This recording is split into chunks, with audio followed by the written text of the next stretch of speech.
um livro, 2 livros, 3 livros do mesmo autor, do nosso dialogador de hoje, que é o Wilton Bezerra. Casos e crônicas, só causos, crônicas e causos, rádio, objetos que ele me trouxe, jornal, gravador, camisa da seleção, você já imagina. Porque o nosso dialogador é a encarnação do futebol, é um comentarista de futebol, é um homem do rádio, que começou ali ainda como contra-regra, como operador, como discotecário, e que se transformou nessa figura icônica do rádio cearense, que hoje está aqui para falar de futebol e de comunicação social e de literatura, porque ele está publicando livros sobre os crônicas e causos, ou só causos, ou causos e crônicas. Wilton Bezerra!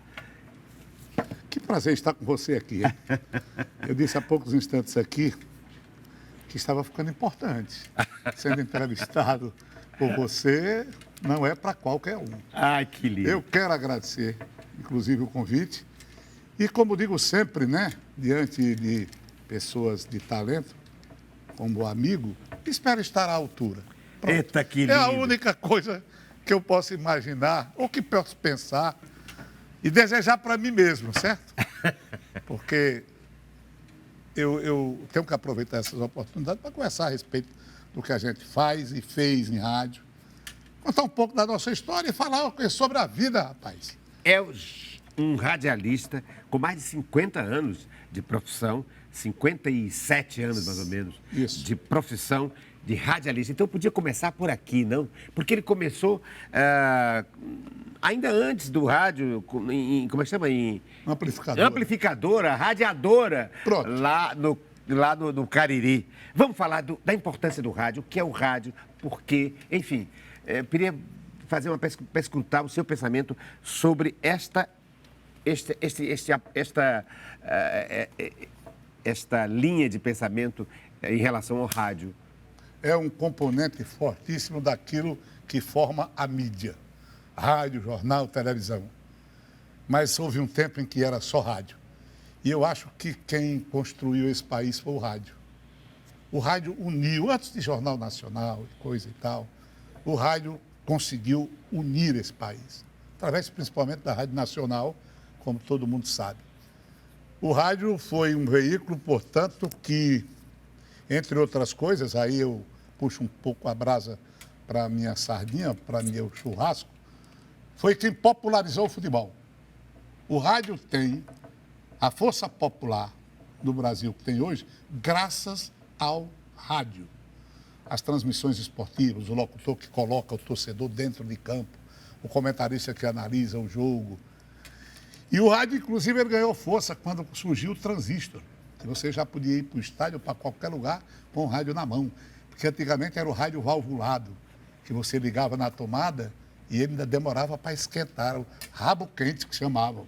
E é uma coisa incrível. É que mesmo que a pessoa esteja no estádio, ela continua agarrada, ouvido ao rádio. Porque ela sente a necessidade de ser contagiada pela emoção, pela descrição, pela narrativa do locutor esportivo. Há pessoas que só conseguem acompanhar uma partida de futebol no estádio com o rádio. Sem o rádio, ele fica sem a informação, sabe? Sem a informação. E muitos hoje que acompanham o jogo pela televisão, mas ouvem pelo rádio. Aliás, tem uma história de uma senhora já com seus 80 anos. Ela foi entrevistada por um dos jornais da cidade e perguntaram: a senhora gosta do rádio por quê? Ela tinha um rádio enorme, acompanhava tudo pelo rádio. A vida dela era o rádio ali, inseparável, né? E ela até disse que gostava do meu trabalho, dos meus comentários. E o repórter que fez esse trabalho me comunicou. E perguntaram a ela: mas por que a senhora gosta do rádio se tem a televisão? Ela disse: a televisão é muito disciplinada. Quer dizer, o rádio é inteiramente diferente, né? O rádio é colocar o ouvinte mais à vontade, o locutor, o apresentador, o disc-jockey. O rádio é um companheiro realmente inseparável. E tem um aspecto interessante aqui, com a televisão exige uma atenção porque o telespectador precisa ver o que está acontecendo. Isso. E no rádio você pode ouvir enquanto faz outras tarefas da casa. Perfeitamente. E Então para o ele é incorporado apresentador, ao cotidiano. Não tenha dúvida. A instantaneidade do rádio, né? Também, outro aspecto, esse a foi instantaneidade. um dos aspectos. Ainda hoje favorece o rádio. Mas o rádio, para esse profissional aqui, ele foi uma das janelas para o mundo. Imagine um garoto com 7 anos de idade, numa cidade do interior, Crato, 1957, 58, 59, por aí. Tinha o quê, meu Deus do céu, para se comunicar com o mundo? O jornal, Jornal, e aí está, o rádio o rádio e o cinema. e o cinema. E o cinema, entendeu? 3 janelas para o mundo. 3 janelas, é o que você tinha como informação. E a gente acabou aprendendo a amar o rádio. Através do futebol. Uma coisa puxando a outra, seleção brasileira. Está aí a camisa da seleção que eu trouxe para você dar uma olhada, olha aí. Então, o seu interesse pelo futebol começa na pelo Copa... rádio. E pelo rádio começa na Copa de 58? Começa. 1958... Quando o Brasil foi campeão do mundo. Campeão do mundo pela primeira vez. Garrincha, Didi, Vavá, Pelé, Zagallo. E eu não entendia bem o interesse das pessoas no rádio ouvindo aquele jogo, Brasil e Áustria, 3-0, Brasil e França, Brasil e Suécia, Brasil e Rússia. E eu comecei a ouvir. Aí fui entendendo o futebol e gostando do futebol, me apaixonando pelo futebol e pelo rádio. E, de repente, esse aparelho passou a me interessar. Achei uma coisa fantástica, como é que se fala por cabos submarinos da Suécia. E esse som chega, o som, olha, não tem imagem. Chega aqui e, de repente, eu comecei a curiar o rádio. Curiar é ótimo, né? Curiar. Ia para a Rádio Educadora do Crato, ficava olhando ali a sala de operação, de locutor falando. Fui me apaixonando até que me colocaram, me deram um emprego numa amplificadora, que é uma radiadora que você falou. Aquelas bocas espalhadas, aqueles alto-falantes, como se fosse um parque de diversão, espalhados pela cidade. E eu era operador. Um dia até eu fui dar a hora certa, uma voz de bebê de macumba, como diz Nelson Rodrigues, o responsável, Donizete Sobreira, na época. Se você falar de novo, eu lhe boto para fora. Minha voz era horrível, né? Foi um incentivo que eu recebi. De lá, um pulo para emissoras de rádio, Educador e Araripe, como operador. Aí, em 1967, inaugurou-se a Rádio O operador é um sonotécnico, um controlista. É o que coloca os discos, que abre o áudio para o locutor, etc. E tal. E aí, depois disso, em 67, na Rádio Progresso de Juazeiro, fui inaugurar com uma equipe maravilhosa. Então, eu fiz tudo. Fui discotecário, programador, de cacheta, de programação, disc jockey, depois repórter esportivo e comentarista. Aí eu digo, é por aqui que eu vou ficar. Nunca o locutor de transmissão de... Não, nunca. De narrador eu tive uma Não. experiência pequena e eu senti que não... Eu acho muito difícil. Eu acho o narrador a principal figura de uma transmissão, seja de rádio e televisão. Ele é que é o comandante. O comentarista é complemento, repórter. E é pontual a participação, não é? Mas aí, aqui no estado do Ceará, é interessante, eu acho que em função de Paulino Rocha. O comentarista ele passou a ter tanto valor quanto o narrador. Sim. Porque o Paulino era uma audiência... A grande dupla, o Gomes Farias e Paulino Rocha. Exatamente. E o Paulino, ele se equiparava em valor de audiência, de repercussão. A opinião dele, ele era incendiário, aquele estilo dele, né? Um modelo. O Paulino, inclusive, fez muita gente virar comentarista, sabe? Porque todo mundo queria ser Paulino Rocha. Eu era fã dele. Juntava a emoção, acho que é uma das características do comentarista de sucesso como você, por exemplo. Junta a emoção, mas sem perder a razão. Claro. Né? Quer dizer, não é arrebatado pela emoção e se guiado apenas pela emoção. Tem a emoção na fala, né? Tem sentimento, mas numa análise precisa, objetiva, sem passionalidade e sem parcialidade. Infelizmente, durante todo esse tempo de rádio, alguns trabalhos foram direcionados, o clubismo imperou, cada um faz o que acha melhor. Né? O clubismo é o locutor ou o profissional defender um clube abertamente. Abertamente. Abertamente. No caso, você não entrou, então, nessa linha, nessa linhagem? Eu acho que o trabalho foi digamos assim, me preparando, me tornando um pouco mecânico até. Nunca assumiu, por exemplo, a predileção Não, por um não. time? Eu sou Guarani de Juazeiro, né? Esse era do Juazeiro. Esse do Juazeiro, sim. Esse é porque eu fui dirigente por lá, me metia, me miscuía na vida dele, no começo. Futebol é uma coisa impressa, contagiante. A gente se mete, Guarani de Juazeiro. Mas tem outro. E outro, Flamengo. Ah, é o Flamengo. O Flamengo eu adoecia quando o Flamengo jogava, de tão nervoso que ficava. Aí, com o tempo, você vai se profissionalizando e você vai perdendo, digamos aqui, aquela paixão maior, né? Você não vai se envolvendo mais emocionalmente. Você vai tendo uma preparação técnica, um olhar mais cuidadoso, isento. Neutro você não é. Neutralidade é impossível? Não, ninguém é neutro. Você é sempre por um lado. Aliás, é um pecado ser neutro. Agora, você não pode elevar sua preferência sua paixão clubística para distorcer as coisas. A realidade. Né? Para distorcer, basta o torcedor. Porque o torcedor não torce, ele distorce. Entendeu? A frase é boa. Não, mas é verdade. A frase é ótima. Então... O torcedor não torce. Não só torce, distorce. Só distorce. Porque, olha, uma partida de futebol, depois que ela é realizada, e quando ela é contada pelo torcedor, ela é inteiramente diferente daquele jogo que aconteceu. Aham. Por quê? Porque ela é contada com a paixão. E aí, meu amigo, foi ficção, né? É outro jogo. É outro jogo. É outro jogo, é a paixão. Como há também, e houve isso recentemente, tem ocorrido de forma recorrente mesmo. Quando uma coisa é a análise da crônica esportiva dos locais, por exemplo, de Fortaleza, o Ceará, em relação a um jogo de um time cearense com um time de outro estado e de grande repercussão, como o Palmeiras, o Flamengo, o Botafogo, etc., o Vasco. As narrativas são diferentes, né? Há um certo etnocentrismo, não sei se o nome é esse, ou então, melhor dizendo, um bairrismo. Ou até um preconceito mesmo interno. Tem. A coisa melhorou muito. De desqualificar aquilo que não é o grande time do eixo Rio-São Paulo. É disso que estou tentando falar. Muitos profissionais, eles fazem uma crônica sob a égide apenas dos grandes, né? Ele tem uma preocupação de enaltecer ou arranjar defeito ou colocar defeito para justificar uma derrota. Coisas desse tipo tem.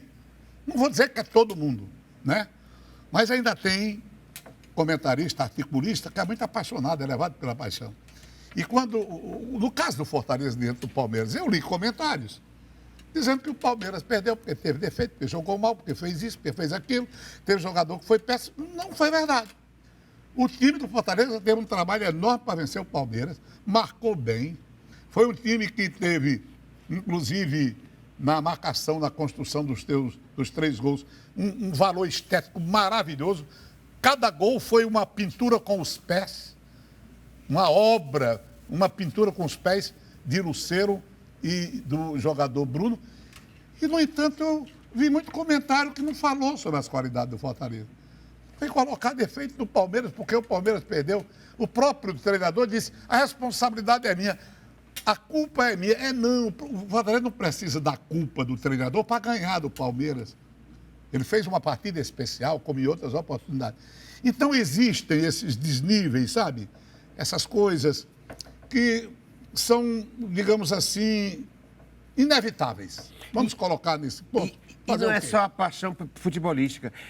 Eu acho que há implícita aí um certo bairrismo, uma certa competição entre norte e sul. Que eu digo, infelizmente, sudeste, ainda digamos. há um certo ranço, ranço, de um olhar. Esse futebol. Esse futebol aí é dessa cidadezinha lá, que não é do Rio de Janeiro e São Paulo. Tem gente que acha que o Brasil só existe a partir do dia em que ele nasceu. Ele se acha mais importante do que a profissão. Ele acha que algumas conveniências é que devem ser levadas em conta. Então, são defeitos. Mas é o ser humano que é desse jeito. Funciona? Né? Funciona sim, mas agora? Mas está sem... Está sem pilha? Está sem pilha. Ele está funcionando a corrente também. Esse é meu companheiro inseparável de todas as horas. Eu ainda hoje sou gamado pelo rádio. Eu escuto o rádio todo santo dia. E não só para ouvir futebol? Não só para outras coisas. Sobre tudo. Rádio. Porque o rádio hoje, ele se transformou num modelo noticioso, né? E eu acompanho Eu não escuto só futebol, não leio só sobre futebol. Ah, não é? então, um tema interessante. O rádio teve um período em que, quando a televisão surgiu, dizia o rádio vai morrer. Não morreu. Depois, agora, disseram, não, agora temos o podcast e o rádio vai morrer. No entanto, num certo sentido, o podcast, eu entendo e eu queria que você falasse sobre isso. O podcast não é rádio. O podcast é entrevista. Porque tem imagem. Porque tem imagem. Tem imagem. Entendeu? E quando você tem a imagem, você não precisa ter a especificidade da linguagem radiofônica, que é a descrição, que é o épico, entende? Que é um tipo de comunicação que, na verdade, o podcast é uma televisão. Uma rádio televisada. É uma rádio televisada, é uma televisão. Entendeu? Tem muita coisa realmente que é rádio televisado. Entendeu? Tem muita coisa ainda. Mas o rádio, hoje, ele cumpre várias funções, né? Várias funções, principalmente de informar. O modelo mudou.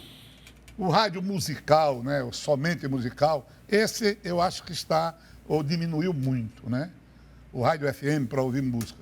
Muitas emissoras estão enveredando pelo caminho do rádio noticioso. Olha aqui, agora eu apresentei o radialista de 57 anos, o Wilton Bezerra, que é da nossa TV Canal 5, a TVC, desde a época de TVE, né? Exato. Desde a época 83 era TVE. Ainda era TVE. 83. Você está aqui. A minha memória é Ele apresenta o programa e comenta, um dos apresentadores, um dos comentaristas do programa, com a bola toda.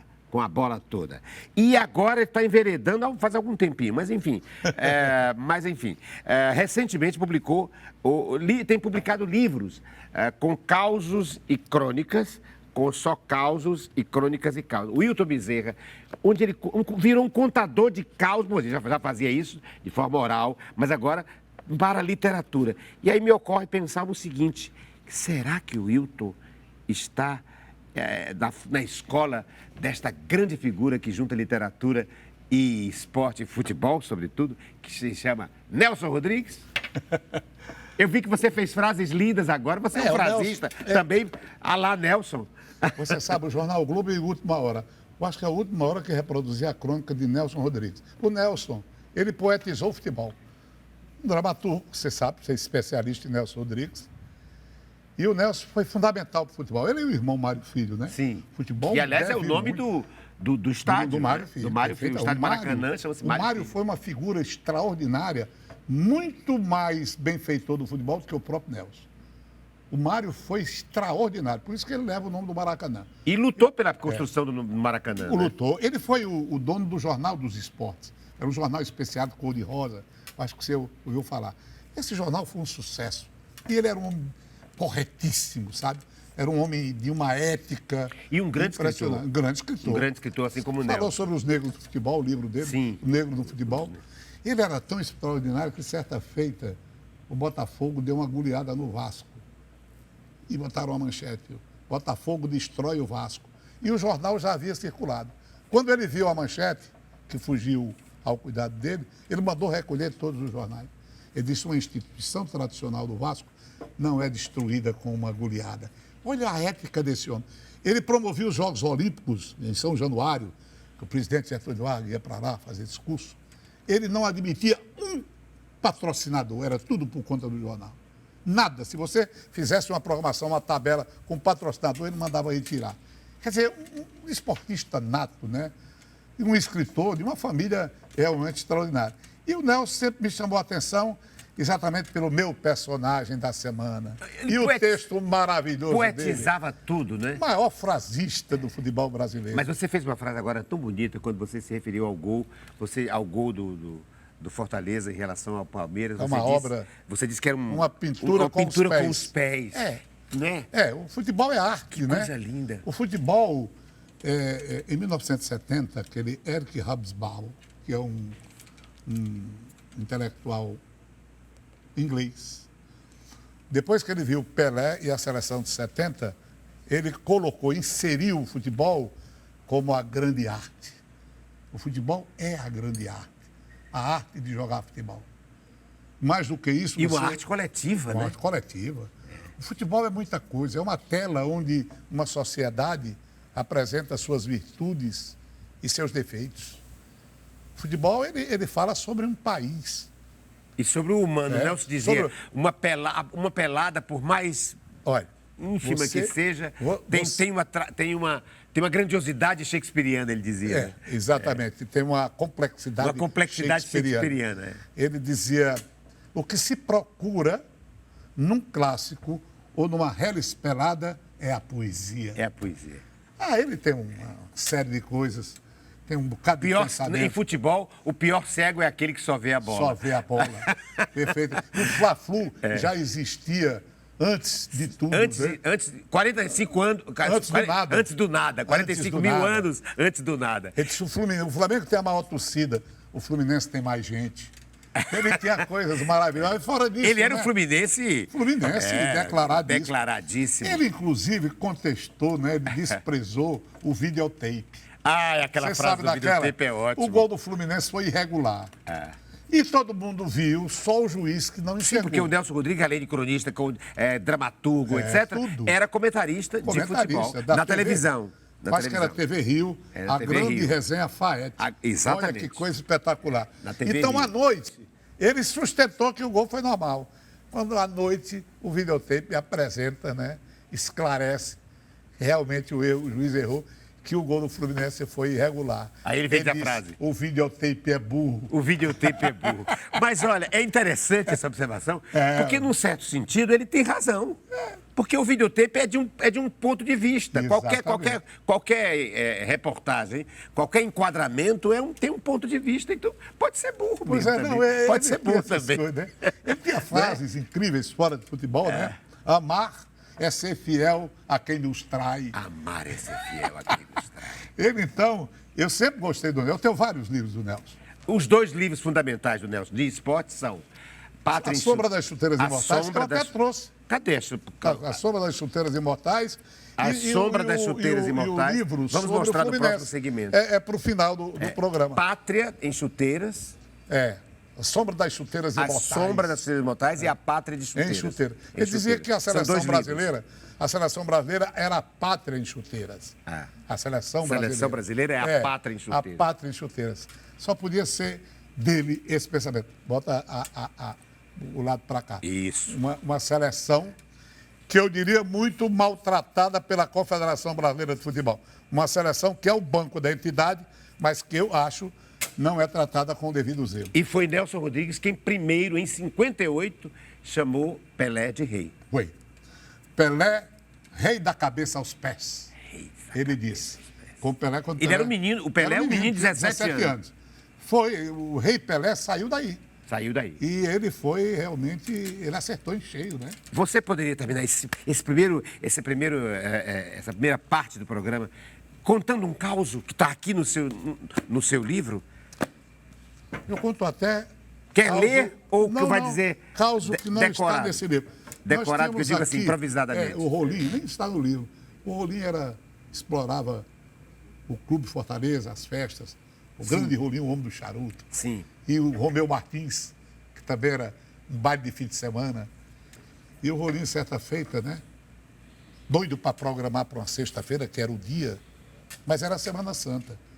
Aí ele ligou para a Rádio Verdes Mares e perguntou para o pessoal, me diga uma coisa, eu soube que a Sexta-feira Santa cai no sábado esse ano?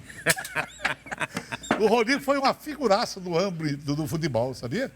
Foi diretor do Fortaleza, diretor do Clube Romeu Martins, e ele tem alguns casos que estão, inclusive, Então, no livro. nos seus livros. Então, E são causos de Não precisa caso de futebol, acontecido, como diz. De caso acontecido. Tem muita coisa boa, sobre praxedes, sobre personagens, como o Nelson Rodrigues tem na obra dele o Sobrenatural de Almeida e o Gravatinha. Sim. Não é?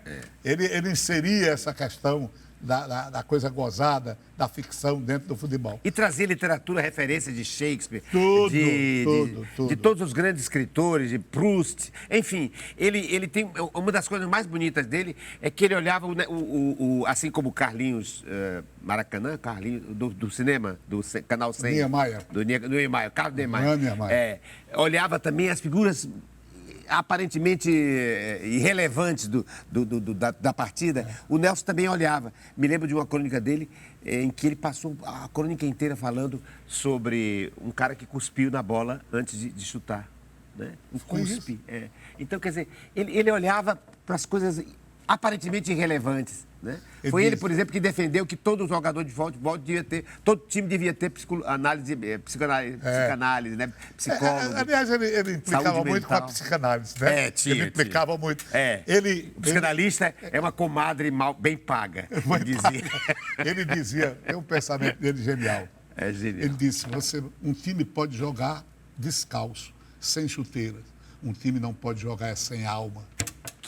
Essa daí é fundamental, Vamos né? conversar. Só podia ser dele, né? No próximo segmento do programa Diálogo, com ele, autor destes livros todos, de causos, de crônicas e de poesia, porque ele poetiza o mundo, e não só de futebol. São causos que estão nestes livros e que saíram daqui também, desse ícone do jornalismo, do radialismo e da crônica esportiva, né, do rádio cearense. O nosso dialogador de hoje, que é o Wilton Bezerra, com quem nós conversaremos no próximo segmento do programa Diálogo.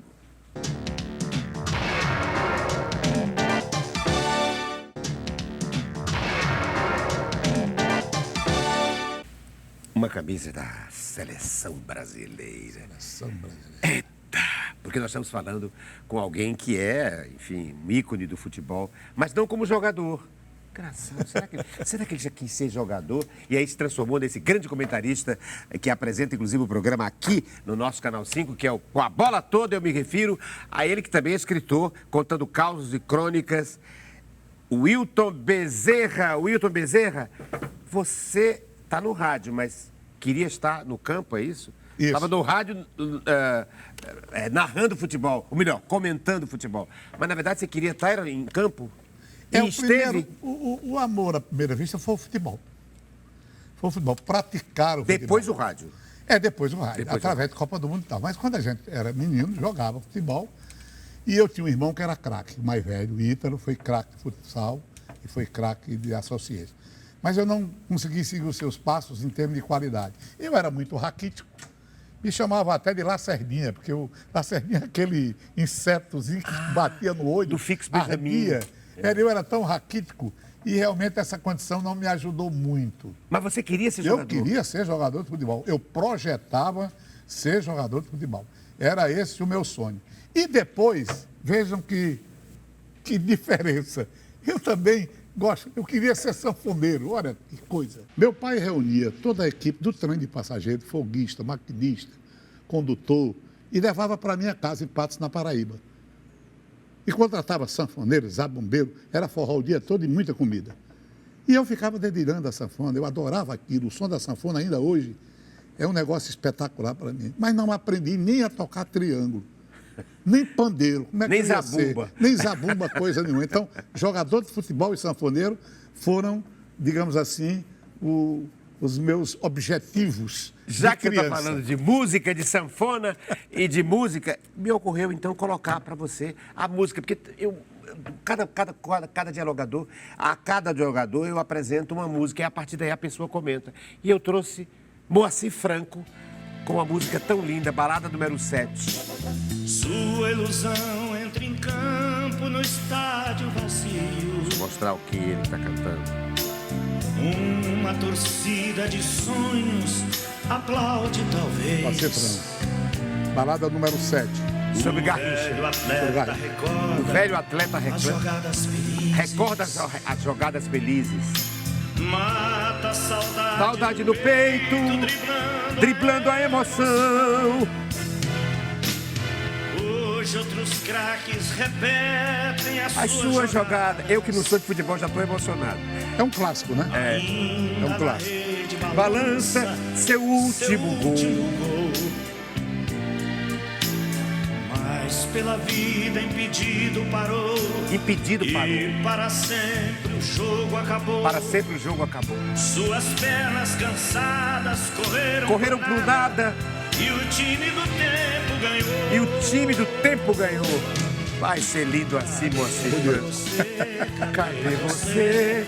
Você passou. Emocionante. É verdade. Inclusive Garrincha, né? Sobre Garrincha. Garrincha acabou. O que era doce, o que não era, acabou. O jogo do tempo ganhou. Acabou esquecido nos campos empoeirados. Ele acabou jogando até por time de açougueiros na Itália. Teve um fim realmente trágico. Aliás, os escritores, os poetas, eles abordam a vida do herói e preferem o lado do fracasso. Concorda com o amigo? Geralmente é pelo lado do fracasso. Parece que não há um entusiasmo pelo sucesso. É mais pelo fracasso. É o drama. O drama que interessa, o drama. No caso do Garrincha, há dois dramas, há dois fatores decisivos para o drama. O alcoolismo. Isso. E o tratamento inadequado que teve, o joelho... tudo errado. O clube, tudo errado, não é? Tudo errado, mas era a época, né? Era o nosso atraso. E ele se deixou, né? Se deixou, porque ele era um homem simples, né? Ele era homem simples. A gente não tinha consciência do que era, o velho Mané. do tamanho que tinha. A Garrincha foi a alegria do povo. A alegria do povo. Aliás, tem um filme chamado Alegria do Povo. Alegria do Povo. Mas como é emocionante. Você vê, eu não sou de futebol, mas fala do Garrincha, entendeu? Com essa emoção linda desse grande cantor e compositor que é o Moacir. Por aqui me emociona. Entendeu? É lindo, é realmente. Mas existe esse aspecto, né? Essa abordagem pela desgraça, né? O pessoal acha que é mais interessante, comove mais. Eu sou meio bronqueado com esse tipo de negócio. Sou, porque, eu não sei, eu tenho a Estrela Solitária do Rui Castro, sim, que conta a história a biografia dele. Depois que a gente lê e tal, fica pensando, não seria melhor ter levado mais pelo lado positivo do sucesso que ele fez? Mas é inevitável, tem que contar a vida, né? É a vida. E aí o interesse é maior. E é tão bonito que a Estrela Solitária é ele, essa estrela que ficou na solidão, e ao mesmo tempo a referência ao Botafogo, né? É interessante, né? O povo quer drama, a televisão quer audiência e a verdade fica para depois. Eu estou dizendo que ele faz frase, ele é da linha rodriguiana de Nelson Rodrigues. Mas me diga, já que estamos falando disso, o que é o caos? Que gênero, se você tivesse que definir, o que é um caos? O caos, ele é caos deve ter o quê? O caos, do ponto de vista da estruturação literária. Ele deve ser divertido. Um fecho divertido. É divertido. Ele deve contrariar uma expectativa do leitor. Vai contar uma história que você pensa que vai terminar de um jeito e aí termina de outro. Eu sempre achei que o rádio é contar história. Porque a vida ela é uma contação de história permanente. Desde que dois seres humanos se encontraram, que se contou uma história. E as histórias que a gente trata como caos são aqueles momentos divertidos entre os seres humanos.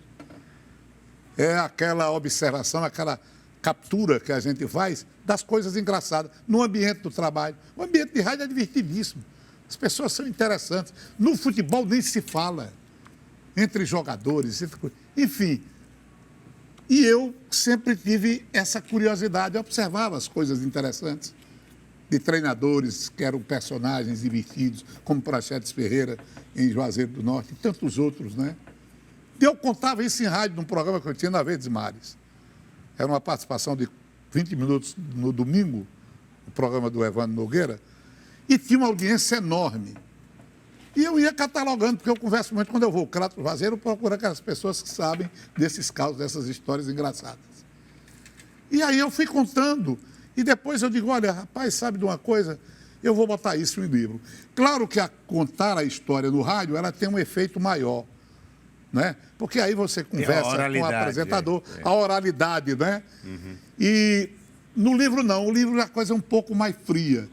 Mas eu achei que devia fazer isso, transportar do rádio para o livro essas histórias, ao lado de crônicas que eu passei a escrever para o Jornal Diário. Ah, sim, que são reflexivas, você escreve né? para o Jornal Diário do Nordeste. Eu como cronista do Diário, sobre futebol. Cronista, mas quando é no sábado, eu resolvo fazer uma crônica diferente. Porque você sabe que a crônica é uma coisa maravilhosa, não é?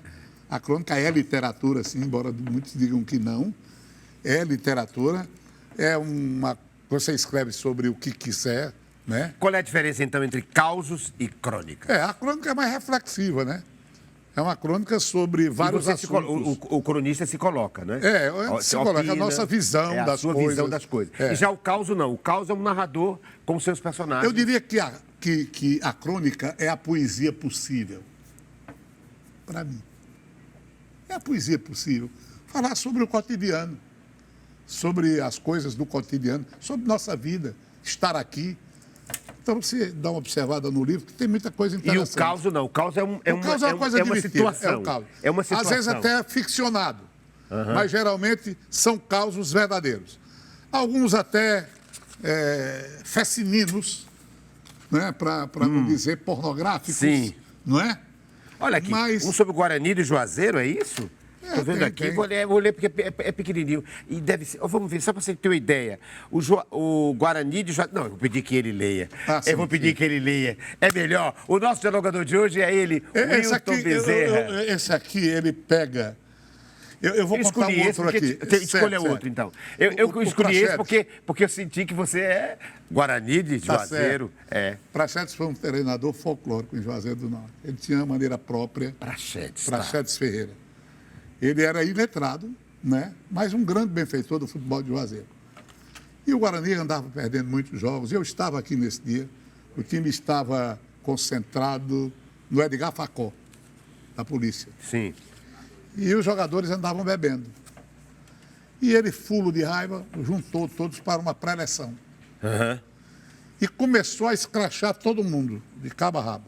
E o Dida, que era zagueiro, disse, olha, não venha me chamar de cachaceiro, não, que eu sou o capitão da equipe, me respeite. Ele disse, você é o principal. Como eu sou o principal? Pois prova, ele disse, prova. Quando você chegava aqui, começava a dormir, eu cheirava a sua boca. Ele inventou o bafômetro no futebol. O bafômetro. Entendeu? São histórias desse tipo. Esse Angu de Praxedes. O Praxedes, ele foi o precursor do carrossel holandês, que foi aquele esquema de jogo revolucionário de 74. Sob o comando de Rinus Michels como treinador e o grande Cruyff, Johan Cruyff, como um dos maiores jogadores do mundo. Sem posição fixa, todo mundo marcando, revolucionou o futebol. A Holanda foi a grande sensação. A maior evolução do futebol foi a Holanda de 74, que era todo mundo se mexendo ao mesmo tempo. Então, Praxedes queria isso do time dele e disse que seria o sistema Angu. O que é o Angu? É uma papa de milho que, se você não mexer, queima. Exato. Ele diz, todo mundo se mexendo para não queimar. Olha aí como ele foi precursor antes do carrossel holandês, que nada mais era do que esse movimento. O Angu. Entendeu? Então, são causos verdadeiros. Esses são verdadeiros. E tem muita coisa, muitas coisas que são interessantes dentro... E tem o caso do pintor. Esse pintor de geladeira. Esse jogador, inclusive, ele foi para a emissora que eu trabalhava e se apresentou, sabia que eu era metido do Guarani. O nome dele era Bolinha. Esguio, o empresário me mandou. Aí eu enderecei para a sede do Guarani, ele ficou por lá. E treinava, e se machucou, ou inventou uma contusão, e ficou embromando. Eu só sei que ele passou um mês no clube e nem treinava e nem jogava. E todo dia as emissoras falavam sobre o Bolinha. Ele passou a ser assunto. Bolinha melhorou, Bolinha vai treinar, não treinou. Bolinha não sei o quê, Bolinha para lá. Foi um homem que recebeu uma promoção durante quase um mês. Sem jogar. Sem jogar. E sem treinar. E no dia que ele resolveu treinar, e chegou e disse que estava bem, foi uma decepção. Parecia até que estava com as chuteiras trocadas. Não jogava nada. Absolutamente nada.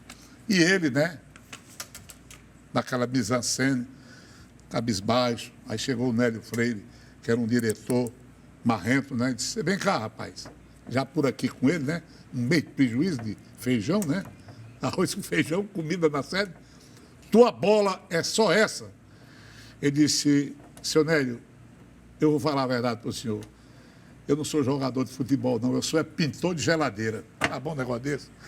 Passou um ano em Juazeiro, comendo, bebendo, nunca foi jogador.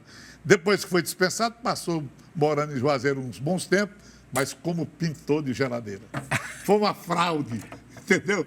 São casos desse tipo assim, verdadeiros. Olha, eu recomendo. Dentro do futebol. É lindo. Eu posso dizer isso porque eu não sou ligado ao futebol e, no entanto, leio Nelson Rodrigues sempre porque o Nelson tem essa capacidade, que também tem o Wilton Bezerra, de transformar, de ver a humanidade das coisas, não necessariamente a tática futebolística, ou as técnicas, o desempenho em jogo, mas sim trazer a humanidade que está ali como uma amálgama que junta aqueles 11 contra 11, né? Nesse meu primeiro livro, eu chamo a atenção até para uma crônica que, às vezes, eu me considero um ajuntador de frases. Não, você é muito moderno. Não, é porque esse escritor e poeta é muita responsabilidade. Dizer que eu sou poeta, olha, poeta é outra coisa, não é? E a gente faz o que é possível. Mas eu chamo a atenção para uma crônica, As Árvores e o Sentido da Vida. Essa crônica, eu fico pensando aqui, eu digo, de onde eu tirei isso? Você sabe o que acontece? Eu falo a respeito das árvores dentro da nossa vida, nós e as árvores. E tem um final aqui que eu acho importante, sabe? É a respeito do avô de Saramago. Ele habitava uma aldeia perto de Lisboa, criava porcos, não é? E nessa casa que ele morava, ele plantou muitas árvores, figueiras, sei lá, todo tipo de árvore. E um dia ele foi para um hospital em Lisboa, se sentiu mal. E quando a carroça chegou para levá-lo para o hospital em Lisboa, ele morava numa aldeia. Ele sentiu que não voltaria para a casa dele, né? Então, o que é que ele fez? Ele foi silenciosamente, não derramou uma lágrima e abraçou cada árvore daquela, agradecendo a todas elas pela companhia que ele teve durante toda a sua existência. Eu acho isso muito bonito, entendeu? Como é o nome? Olha aqui, está aqui. As Árvores e o Sentido da Vida. É uma das crônicas, ou um dos causos do nosso dialogador de hoje, que é o Wilton Bezerra, que nos trouxe palavras, fotos no próprio livro, que o livro é todo ilustrado, mas trouxe também fotos que não estão no livro. Não estão. Você me trouxe fotos e mais fotos. Uma é do menino Wilton, é isso? Do Rapazola? Tem. O pretexto jogador de futebol que aparece numa foto aí. Não, esse aqui é quando eu cheguei por aqui. Quando você chegou aqui? Chegando aqui novinho. Isso foi na Rádio Irapuru de Fortaleza. Na Rádio Irapuru. Primeira equipe que eu defendi. Essa aí, esse é que eu tô aí. O menino eu sou aqui. O menor que tem. Esse aqui. Com essa cabeleira aí. Com essa cabeleira. O magrinho, estilo, querendo ser jogador de futebol. As pernas para fazer gaiola, uma maravilha. De tão fina. Aí é o Roberto Carlos, uma entrevista que eu fiz com o Roberto Carlos em 1970. Mesmo? Você entrevistando o Roberto Carlos? Roberto no auge. Roberto tinha vindo de Sanremo. E não havia ainda uma consciência jornalística assim. Chegava o Roberto Carlos, ninguém ia para o hotel atrás para fazer uma entrevista. Eu peguei um gravador e desci, fui bater no hotel e fiz com muito trabalho essa entrevista, exclusiva para todo o Cariri. Foi uma repercussão enorme. O Roberto foi de uma generosidade extraordinária. O Roberto estava começando. O Festival de São Remo já era sucesso. 67. 70. Não, mas o Festival de São Remo é 67. Foi antes. Quando ele Mas ele foi a Juazeiro 70, 3 anos depois. 3 anos depois. Porque eu estava falando disso, porque é quando ele deixa a vanguarda, aquele movimento, e passa a ser o cantor mais, como é que chama? Individual, mais individual. Solo, não é? E por último... Aí é uma foto minha, tinha o quê? 19, 20 anos, começo da Rádio Progresso. Então são fotos que a gente guarda com muito carinho, né? Que bonito, que bonito. E aqui, quando você chegou... mais ou menos isso aí. Ainda estava em Juazeiro ainda. Estava em Juazeiro? Cabeludo e tal, todo aquele babado. Festival de São Remo, aqui com Roberto Carlos, com a música Canzone per te. Canzone per te, Sérgio Endrigo. Do Sérgio Endrigo, exatamente. Perfeitamente. Não é Tia Gente, não. Como é que começa, hein? Agora não me lembro mais. Eu também. Aliás, minha memória... Agora não me lembro mais. Eu estava querendo lembrar. Você falou Sérgio Endrigo, me lembrei de outra música italiana. Mas era uma época em que a música italiana era um sucesso, né? Era um sucesso. Interessante que e ele ganhou o prêmio de melhor intérprete e a melhor música também. Melhor música. O Canzone per te. Mas olha, chegou o momento do objeto surpresa. Eu trouxe um para você, e além da música que eu trouxe, E você me trouxe um. Eu vou passar o meu para você. E eu passo... E você passa... Não, é assim? É assim. Eu vou abrir. Agora o seu primeiro. Eu vou abrir primeiro. Eu não sabia do ritual. Não abra agora, não, Adão. Deixa não? o seu. Eu vou abrir primeiro o seu. Eu tenho que ter treinado antes. Não, tudo bem, é porque você é o nosso convidado especialíssimo. Então eu quero primeiro dar mais espaço a você, ao objeto que você trouxe. Vamos ver o que foi que ele trouxe. Porque o objeto surpresa é um objeto que tira um pouco a gente da caixinha, dá um desvio, drible, ou então alguma coisa que tem a ver comigo e com ele, o convidado, enfim. Vamos ver o que ele trouxe. Estou pegando aqui, estou sentindo que é livro, 2 inclusive. E deve ser o quê? Ah, que maravilha! Nós falamos sobre isso. Nelson Olha aqui, Rodrigues. A Sombra das Chuteiras Imortais, Crônica de Futebol de Nelson Rodrigues, e o livro O Profeta Tricolor, 100 anos de Fluminense, de Nelson Rodrigues. Este aqui, livros em que ele publicou em vida, e este aqui já depois é uma antologia, deve ter sido feita organizada pelo nosso Rui Castro. Olha aqui, vou mostrar o Nelson aqui. Olha ele, com a camisa, com a roupa do Fluminense. Sou tricolor, sempre fui tricolor. Eu diria que já era Fluminense em vidas passadas, muito antes da presente encarnação. Que lindo! Por que você me trouxe isso? Para falar sobre o quê? Para pautar que tema? Eu, inclusive, já li algumas entrevistas que o amigo deu com relação aos trabalhos que você fez do Nelson Rodrigues. Sim, bravíssimo. Bravíssimo. Quem foi mais? Flor de Obsessão. Flor de Obsessão tem um livro, eu tenho um livro dele também. Flor de Obsessão. Flor de Obsessão. Preciso fazer um dia um espetáculo só sobre essas crônicas. Você sabe que eu conheci o Nelson me recebeu. Você vê uma inveja danada? É inveja danada, né? Passei uma tarde inteira com o Nelson. Eu era um menino de 20 e poucos anos. E ele teve a grandeza de me receber. Ele dizia, os jovens que me procuram para saber, naturalmente, sobre a vida, né? Sobre os problemas da vida, sobre a visão. Ele dizia, qual o maior conceito que ele dava? Envelheçam. O que você tem a dizer para os jovens? Para os jovens. Envelheçam, né? Eu só acredito no jovem depois que ele envelhece. E tem razão, nesse sentido ele tem razão.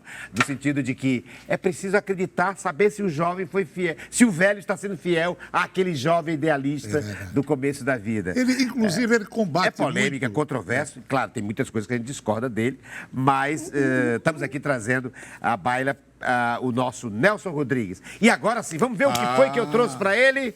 O nosso Puxa vida, rapaz. Olha Wilton Bezerra. Mas por que eu trouxe? Adidas. Eu não trouxe por causa desse jogo, por causa desse time, que é um time, como é que chama? Um time da Inglaterra, não é isso? Sim. É um time da Inglaterra. Mas eu trouxe pelo que está escrito atrás. É o nome de uma mulher. Marina. Então eu queria trazer, que é o nome da minha filha. Rapaz, muito obrigado, que honra. Da minha filha. Eu trouxe para quê? Para pautar o futebol feminino, a presença das mulheres no futebol. Queria que você comentasse sobre isso. Ou sobre outro tema que vem à sua cabeça a partir deste objeto. Eu acho que mais uma vitória das mulheres. Deixa eu mostrar. As mulheres, enquanto você fala, elas devem estar onde elas quiserem, não é? E é uma luta e os efeitos já estão surgindo. Campeonato Mundial, nós já temos a Marta, que é a maior jogadora de futebol do mundo. A brasileira Marta. Uma conquista das mulheres e nós só podemos ficar, evidentemente, que ao lado desse esforço. Aliás, para quem tem dúvida sobre a existência de Deus, basta olhar para uma mulher. E, no entanto, agora trouxemos um outro tema, o tema da mulher, e você disse essa frase que é o lugar da mulher é o lugar onde ela quiser estar, inclusive no futebol. Inclusive no futebol. Grande competência. Há grandes jogadoras. Há grandes jogadores. No mundo inteiro. No mundo inteiro. Mas a gente fica torcendo pelo nosso Brasil, nós levamos jeito, nossa mulher sabe jogar, não é só futebol não, né? Nossa mulher é vencedora. Basquete, joga vôlei. bem, joga tudo, emprestando sua beleza, não é? Ainda tem mais isso. Aliás, as pessoas perguntam, quem foi que disse, meu Deus? Você é feminista? Ele disse, rapaz, eu não sei não. Eu só sei que eu vivo com uma mulher há mais de 60 anos. Se isso não for feminismo... Mas dizem que o homem não pode dizer que é... Eu também já namorei com feministas e uma delas me disse, não diga que é feminista, você é pró-feminismo. Só quem pode ser feminista são as mulheres. Eu digo, tá bom. Entrei aqui no assunto onde eu não sou. Não estou muito bem e assim preparado, eu sou pró-feminismo. Mas a mulher, porque nos põe no mundo, sabem como ninguém como tirar-nos. Você, por exemplo, nos últimos momentos de suas vidas, às vezes, né, você é tratado geralmente por uma mulher. É a mulher que lhe acompanha nos últimos dias. Você já prestou atenção nisso? A mulher, como ela tem a capacidade melhor até de lhe tirar, ela lhe põe no mundo e lhe acompanha melhor do que qualquer outra pessoa. E tem sido também a mulher, agora volto a pautar o tema futebol, que mesmo não estando no campo, tem disciplinado, ou pelo menos minimizado a violência nos estádios, das torcidas organizadas. O que eu diria até que não é torcida organizada, é gente mesmo que vai para fazer o mal na convivência tão bonita que tem de ser o esporte. Que é o seguinte, o fato de que as torcidas femininas têm disciplinado um pouco, tem mitigado um pouco, não é? A presença da mulher, da criança. Da criança e das mulheres. É gradual. E a mulher hoje comenta futebol, narra futebol, repórter futebol. Comentarista. Você pode perceber que hoje as televisões estão cheias de grandes profissionais. Grandes profissionais.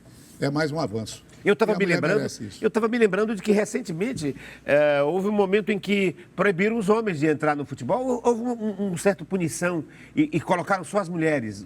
Só podia entrar mulheres. E houve um jogo só com mulheres. Foi aqueles estádios de portões fechados em função da violência. Da violência. Exatamente. E colocaram só público feminino. Só feminino. São as atitudes tomadas, providências tomadas. Paz completa. Paz total e absoluta. O que deveria prevalecer nas arquibancadas.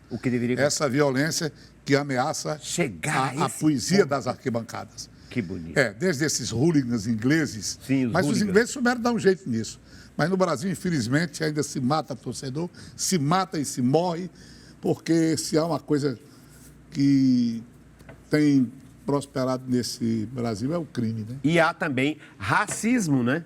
O nosso Vini tem se destacado como um militante contra o racismo, tem sido agredido na Espanha violentamente e virou esse grande ícone um jogador contra um país, né?